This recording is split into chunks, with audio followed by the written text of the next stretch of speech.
Okay, so I'm going to talk to you today about predictive analysis, and it's something that I've become convinced is essential for operating modern data center facilities. I'll explain why in just a moment. So 20, 30 years ago, people who were designing IT equipment would use crude physical models to try to understand airflow and make sure that those devices would not overheat.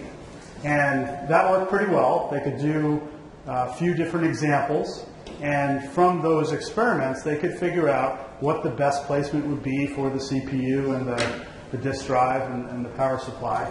But it soon became clear that modeling by computer simulation would be a much more efficient way to deal with these kind of problems. And so what ended up happening was the development of different sophisticated tools for doing this kind of airflow modeling, heat modeling, and that led to the ability to do hundreds of different simulations and much better optimize the equipment that you were trying to put out into the world. Now, I'm convinced that we're at a similar stage now with data centers. The computer tools have become sophisticated enough that we are able to model at a very detailed level what's going on in terms of power, in terms of airflow, in terms of other attributes of the facility. But we've got a much more complicated problem. It's as if you had a server that had hundreds of CPUs, hundreds of disk drives, hundreds of power supplies, all of which move around, if not in a random way, at least in a way that's very difficult to predict. So part of the new challenge that we face in dealing with energy use in the data center is the dynamic nature of the system. And in order to understand the system completely and to analyze in a predictive way what will happen if we make certain choices, we need to have this kind of very detailed modeling of every single piece of equipment in the data center. So the business problem that we face is that there's a disconnect between the activities that generate business value, so the IT services, and the fact that the way IT is deployed in these facilities tends to not pay full attention to business value. The decisions are made with other issues and constraints in mind. And so this business value depends on many different things, but the critical issues are not taken into account in business value because you have siloed departments and budgets, you have misplaced incentives, people getting paid in a way that doesn't lead to the best outcome for the company as a whole, and you have, of course, imperfect foresight. At the data center level, the problem is that the facilities are built initially using an estimate of compute capacity and a configuration that is never realized in practice. And these IT deployment decisions over the life of the facility almost never go according to plan. What happens then is lost capacity due to fragmentation of your data center. And that results in what I'll call stranded CapEx. Basically a data center that can't deliver the design amount of computing that you initially wanted it to do. And ultimately that means a higher cost of computing than you would hope to have. So this is a graph that my friends at Future Facilities supplied. In the design deployment, it's like a very simple game of Tetris. So you have all the different blocks the same size coming down in a nice compact way. But in a real game of Tetris, you have different shapes, you have them coming down more rapidly than you can plan for, and ultimately you end up with these voids. This is what we call lost capacity. So this is the metaphor that I'd like you to keep in mind as we talk through this issue, that this is like a game of Tetris, and we're in a situation where if we don't plan, we don't think ahead more carefully, we're going to end up with lots more of these voids, a lot more of this lost capacity than you would like to have. So let me start first by talking about models, because that's part of what we need to understand when we're thinking about these issues. So I'll talk about what a model is, how you use them, how you make them. Then I'll describe why I think predictive modeling is essential for avoiding this problem of stranded CapEx in data centers. And then I'll talk a little bit about a specific case study.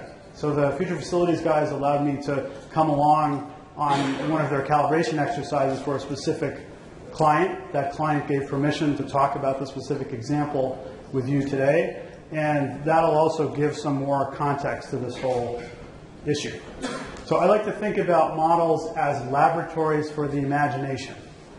The idea is that you can use them to test different possibilities and understand what the implications would be. Now, at the base level, a model is a simplified representation of reality. It could be as simple as an equation. It could be a computer model, so that's a lot of equations all linked together in a dynamic way. Or it could be a physical model, like we talked about for the IT equipment. This is an example of a physical model in the Bay Area. So this is up in Sausalito. It's called the Bay Model. It was built in the 1950s by the Army Corps of Engineers. It's now open as a tourist attraction. But originally it was constructed because computing was expensive and scarce in the 50s. It would be difficult for anyone to try to simulate how the water flows in the bay actually worked. And so they built this physical model. It's 1.5 acres. And the scale, the area scale is about 1,000 to 1. The height scale is 100 to 1.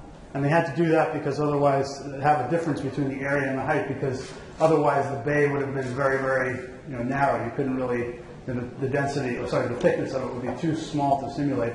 So what I want to point you to, though, is these little dark lines here. These are strips of metal that have been put at the base of essentially the bottom of the bay. And they did that because they wanted the model to replicate the actual flows in the bay. And in order to do that, they took measurements in the bay, and then they played around with these different metal strips until the flows in this model matched the flows in the bay. That's calibration. That's an essential part of any model being successful. So in this model, it's 15 minutes is a day. So the tide comes in and out every 7.5 minutes. Okay, so it's important to keep in mind that everyone uses models. Even if you don't think you're using a model, you're using a model. So let's say you have a new data center facility, totally blank slate, just built. You think, oh, I can put my equipment anywhere. No problem. Well, you can. That's great because you have plenty of capacity. Your simple model says it shouldn't matter. But if you do that in a way that's careless, you will end up causing wasted capacity going forward. And you will allow, or you prevent the people later on in deploying equipment from actually using the facility to its fullest extent. So these informal models are intuitive, but they're not necessarily accurate. They often ignore the basic physics and the interdependencies, and these are difficult, complex, dynamic systems that you have to worry about. Intuition is not typically good enough.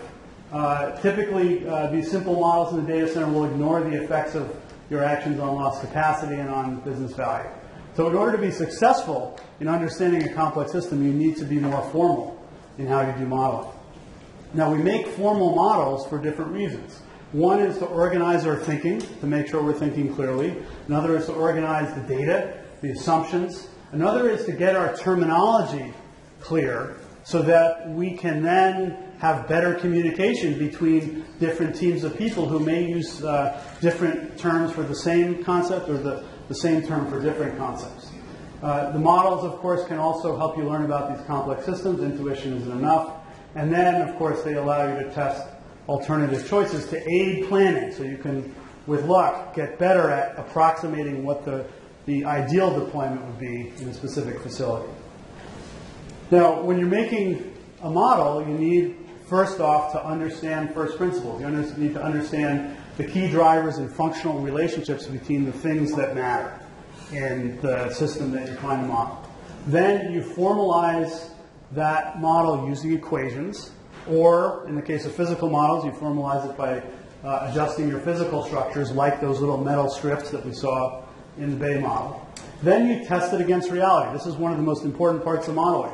If you don't do this, then you have no assurance that your model will actually reflect reality in any important way.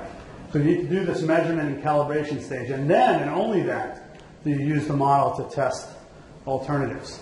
So calibration is, I think, one of the key parts of doing this, this modeling exercise in a good way.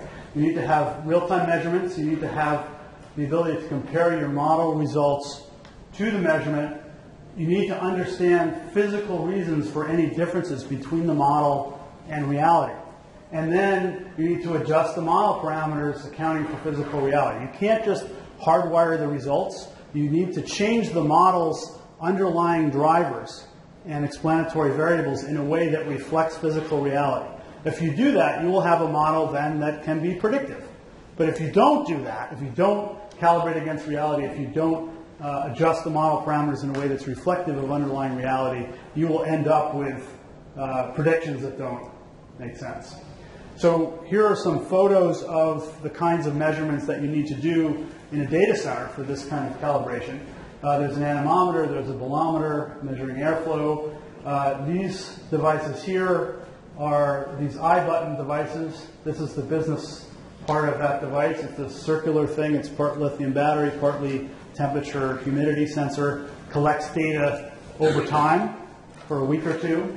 And these, for the future facilities folks, they stick them on. You can see this little blue thing here. This is that blue sticky clay that you use to stick something on the wall. They use that sticky clay to stick the I buttons in various places. Here, there's one up here. So they'll do this throughout the facility so they get real-time data at many points throughout the facility. Obviously, you can do this with hardwired sensors if you've got them, but this is a way to do it even when you don't have those sensors. But you need to get to this level of detail to do it right.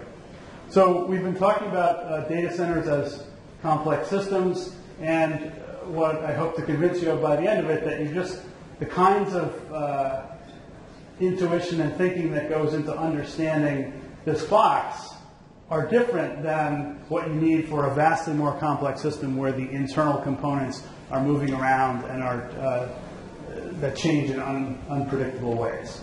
So it's not the same, modeling this system is not the same as modeling a piece of IT equipment. So here's one example of how your intuition can fool you. So this is the top part is rows in a data center with 4 different sets of equipment.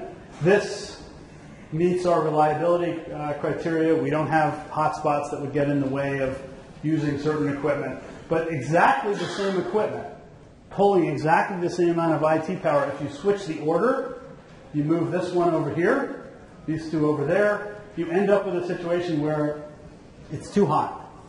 And that means you lost capacity. That means that you can't put this device over here. And if you were to redistribute the rows in this way without thinking about it, you would end up with a situation where you've lost capacity. And ideally, you don't want that to happen. You'd like to anticipate that. And in principle, you could test this physically. You could actually move the equipment and see what happens. But in practice, that's expensive and difficult and a big waste of everyone's time. And so ideally, you use a computer to help you do this. So in the data center, there are constraints that are important and binding. The biggest one is reliability. Everyone here knows that. That's job one. Make sure the equipment still works. But you also have constraints on power, cooling, space, and networking. And then there are these interdependencies between these constraints and the business objectives. And all these things are interrelated in complex ways. And that's why we need to do modeling. So if you're going to make a model, complete model has certain characteristics. One is that you've explicitly characterized every single piece of equipment in your facility. You understand everything about it. You understand its physical dimensions, the location, the amount of power that each device draws, the way the air flows. So you have some network switches that have airflow that goes side to side. Most servers go back to front. There's different other possibilities, but that kind of detail needs to be embedded in a good model of this. You need to understand how power use and efficiency relate to utilization. You need to understand how air flows in the building depending on the configuration of the data center, air handling units, and so on. You also need to understand the physical space. You need to know where the vents and fans are, the air handling units. You need to understand obstructions. So it matters if you have stray boxes sitting around in your data center because that changes airflow. right? It matters if you have cabling just sitting on the floor blocking the vents. And you also need to know about modifications in the envelope. Accurate models will also need real-time measurements, and this is where your DCIM tools can come in handy, tracking temperature, airflows, power use, and other parameters. You need to do periodic calibration. You can't just do calibration once. You actually, over time, as the facility changes, you need to calibrate again to make sure that physical reality is matched by the model. And then you need ultimately to have performance and financial metrics to judge progress with any changes that you're making. And it's not just progress on a single parameter like PUE. It's actually ultimately progress on the business metrics, that you want to link the business metrics to these other parameters and the changes that you make to the business metrics. And so one example, recently eBay has put out its DSE metric. There's a web page that describes their business metrics along with their energy and cost metrics. And so that's an example of the kind of thing that you need to do if you're going to do this properly. And ultimately, all of these things, all this complexity needs to be tracked in real time for the whole life of the facility. That's the only way you're going to get good results out of doing modeling in this kind of context. So this is a picture of the Equinix facility here in the Bay Area. The case study was conducted in this past spring. This is a co-location facility, and the future facilities folks looked at just one floor. The white space that was modeled is about 8,800 square feet. The total facility has about 42,000 square feet, including white space and other parts of the building. Some details on the infrastructure. There's a 2-foot raised floor that delivers the air. And then overhead, there's this 42-inch false ceiling return plenum. And there's 12 air handling units with N+2 redundancy. Now, to get back to our Tetris metaphor, in the real-world deployment, these figures are not for Equinix, but it's illustrative. In the real-world deployment, you can have a significant fraction of lost capacity because of these voids that we talked about. In this specific case, it's about a quarter. Could be a third or 40%. Now think about that. You have a facility that costs you $100 or $200 million to build, and a third of it is unavailable to you to put IT equipment in. That's something that your business executives should be pretty upset about. So ultimately, you want to minimize that lost capacity. In the predictive deployment case, you can't get rid of all the lost capacity, because there are always these things that are beyond your control. But if you plan more accurately and properly, you can reduce that significantly. Now, this is an example of some predictive modeling that the future facilities guys did inside for some of the racks in the facility. And there are two areas that are highlighted here. Here you see an area of hotspot, significant power use, simply by switching, actually moving some of these servers to over here, putting in blanking tiles here, moving some of the other servers around. You end up with a situation where you have very few hotspots. Exact same IT power is being drawn, but simply by moving these are switches that flow side to side, moving them to a place where they have ample airflow and they're not pushing hot air into the other equipment leads to a much better outcome. So the trick is you can't do this by experimenting with the physical equipment. What you need is a model that can help you say, okay, if I put this equipment here, what will happen? If I put this equipment over here, what will happen? Oh, I see hotspots. Okay, what can I do to change that? So those are the kind of questions that you need to be able to answer with your modeling tools. And you clearly can't do it by experimenting with your physical equipment. There's too much going on. It's too complicated, too expensive to do that. So you need to have computer models that will help you do that. And so this is a summary of where we're at now with that particular facility. Based on the design, the facility had 773 kilowatts of potential IT power delivered to the white space. Initially, when the facility was started to be built out, some of the rack spacing was actually a bit wider than what was in the design. So immediately, there was some lost capacity here, down to 691 kW. Now, with the current build-out, about a third of the capacity is lost. There's still maybe 20 or 25% that's available. But the trick is to figure out how you can recapture this and how you can minimize additional lost capital and capacity as you try to utilize this available capacity. Because inevitably, as you utilize the available capacity, you'll end up with some more lost capacity. But you want to do this in a way that will minimize those losses. So let me just summarize. We get down to 25 minutes. So what I want you to come away from this talk with is this idea that data centers are complex systems. You all know that. That's something, you wouldn't be at this conference if you didn't know that. They're constantly changing over time. And I want you to remember that this process of filling out the IT equipment in a data center is like a game of Tetris. And the Tetris, in a game of Tetris where the blocks are coming down really rapidly, you will end up with these voids, this lost capacity. And the trick is, how can you slow down time and make tests using a computer model to help you fit those blocks more effectively and minimize the amount of lost space, the amount of fragmentation. Now, monitoring and measurement are important. We need to do them, but they're not enough. You need to also have this ability to do predictive modeling and predict what will happen and alter your course in the face of those predictions. Now, we can reclaim a lot of this lost capacity if we use the right tools, and that means predictive modeling, that means DCIM measurements, but we need to apply those tools in the right way. We need to make sure that we're thinking carefully about not just the low-level metrics about power use, but also the high-level business metrics. Because ultimately the goal of the data center is compute. You want to think about what will reduce the total cost of doing a computation.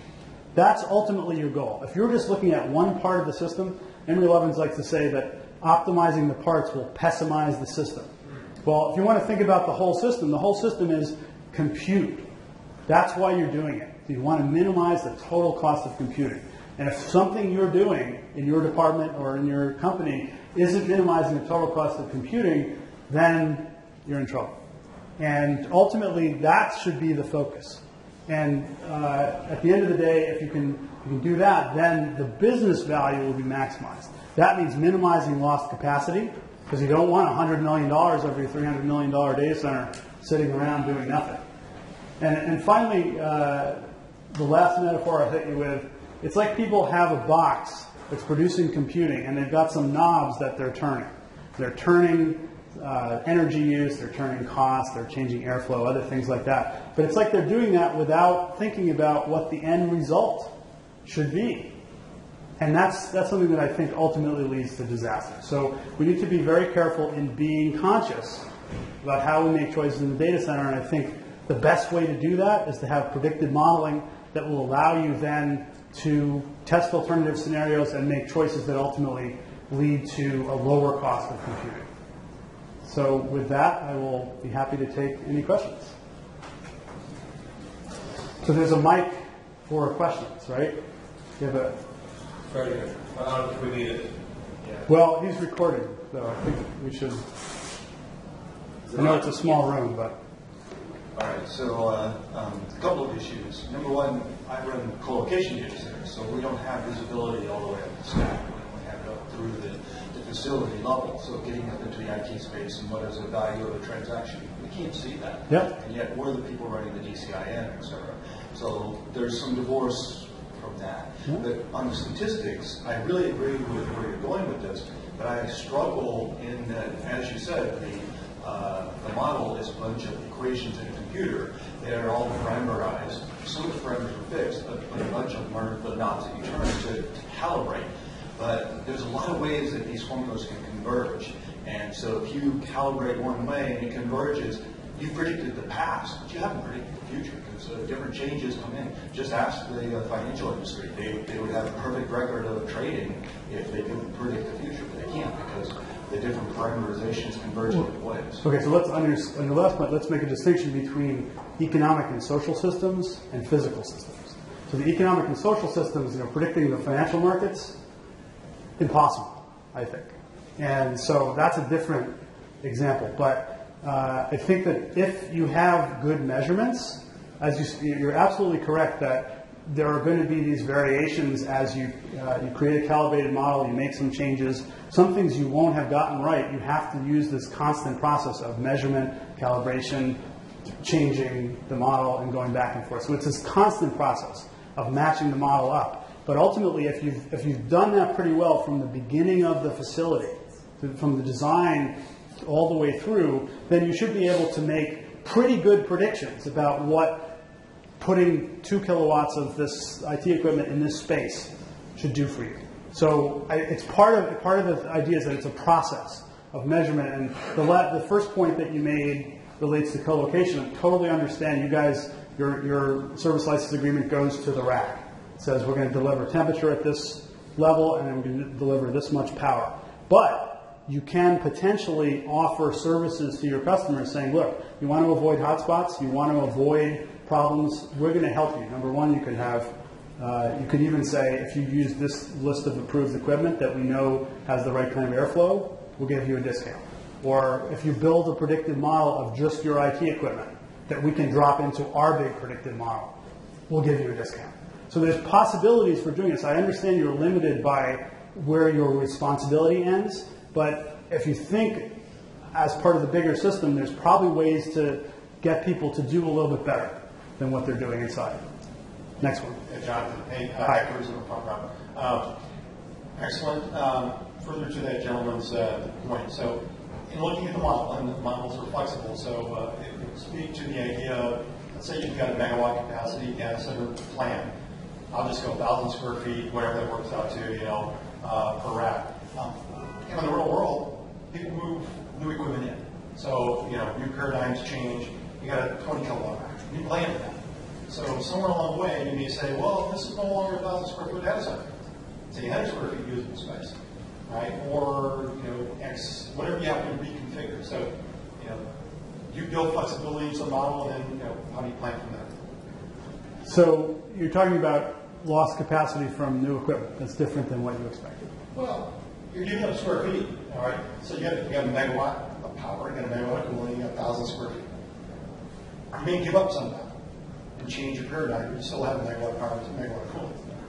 Right, but the question is, how can you minimize the losses over time? And Exactly. The square footage is less important than the power going in, because 90% of the costs of the infrastructure part of the data center is kilowatt related. It's not space related. Yeah. So I'm less concerned about. I mean, if you're still able to use a megawatt of power in that facility, then you haven't lost much, right? Even if you've reduced the floor area. So that's the flexibility thing that you can do. But the focus on power, I think, is the critical thing. And you saw in the graph that I can't go back to because apparently I'll overwrite my speech. That there is actually a loss in the power that's accessible to the IT equipment simply because of the way equipment is deployed. And if you do this properly, you can minimize those losses. You can't eliminate them because there's always these things you can't predict, but you can minimize them.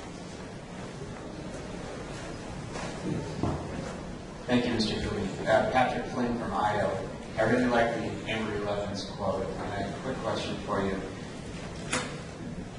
Thinking about trying to capture the full system can be almost paralyzing. And so when you're building a model that is always going to be somewhat limited, even just, only looking at the thermal systems, for example, any recommendations for building in or accounting for future needs of the model to assess the larger system? So you're saying building in future needs without knowing what the deployment is going to be like? Yeah, minimizing the customization of a model. Well, I think, so there are folks in this room that can probably talk to this a little better than I can, but I'll make a stab at it. So basically, you've got a certain amount of power going in, right, to your data center. What you need to be able to do is be flexible in the face of those variations that you can't predict. And the only way to do that is as you're deciding whether to deploy that new equipment, you're going to do a what-if analysis. If I put this here, this is what I'm going to get to. you can't, because of the complexity of the airflows, there's no way to predict in advance without knowing the characteristics of that IT equipment. So I haven't built a facility, right? So I don't know all the tricks for allowing you to preserve the flexibility of the cooling and power. But it's this relationship between the IT equipment and the infrastructure that I think these kind of models can really help you with.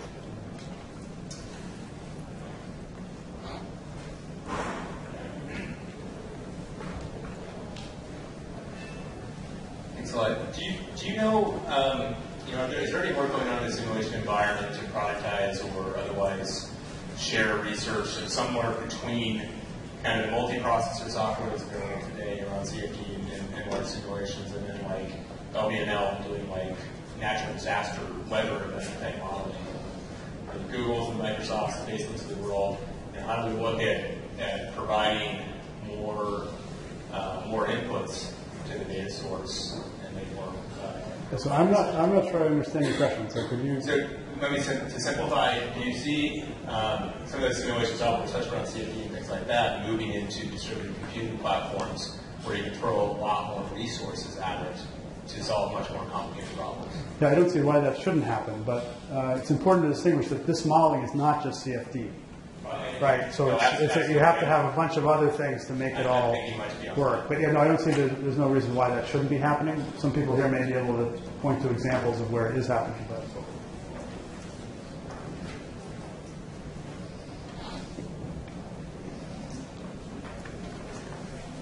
So slightly different version of what I was asking before. One of the things that happens with models is you have to have certain inputs into it, and some of those are predictions about how things are going to behave. There's a question about thermal characteristics, etc. A number of years ago, when the Green Grid first started, there was this trend line about kilowatts per rack. It was going to go up to 20 or 30 kilowatts per rack. Well, if you tried to build a data center based on that and you get it, put it to predictive models, you're going to build a really expensive data center, and it's built for specific purposes that nobody moves into. So how do you balance that part of it? Because when you talk predictive, I'm really struggling for how do I get there? okay, so you're talking about predicting what will happen with IT equipment going forward. I'm talking about taking pieces of known IT equipment that you want to install and predicting what will happen inside your facility that you've made a calibrated model for. So those predictions of 20, 30 kilowatts per rack, they didn't come to pass, right? I mean, you can build such a thing. There's ways to do it, but those are not what's commonly done. And to me, the focus should be on the total cost. If there's a cost reason, cost per computation reason for building a 20 kilowatt rack, and you can do it more cheaply per computation, then by all means do that. But those extrapolations are often not related to the total costs picture. The very short term of here, this set of IT equipment, it has this characteristics. Here's my data center. I have my model of it. I'm going to pretend I'm going to put this IT equipment in this part of the data center or in that part. Which way will lead to fewer hotspots and less trouble for me?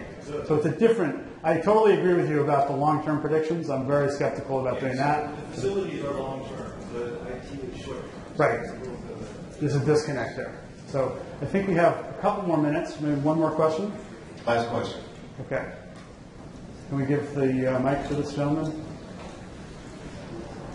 Oh, sorry, you got. Okay, more go ahead. questions. Okay. Daryl Richardson with R4 Ventures. We're commercializing the real-time data center cooling system. And I think to answer this gentleman's first and second to last question is that there is going to be a focus between merging your predictive analytics with your EMS, your energy management system, to control the actual facility's environment. Is that what you're leading to? Well, to an extent, but also when you're building the facility itself, what do you have to plan? That you're making decisions while you're building. Okay. Time for us to go. Thank you. Okay. Thanks very much.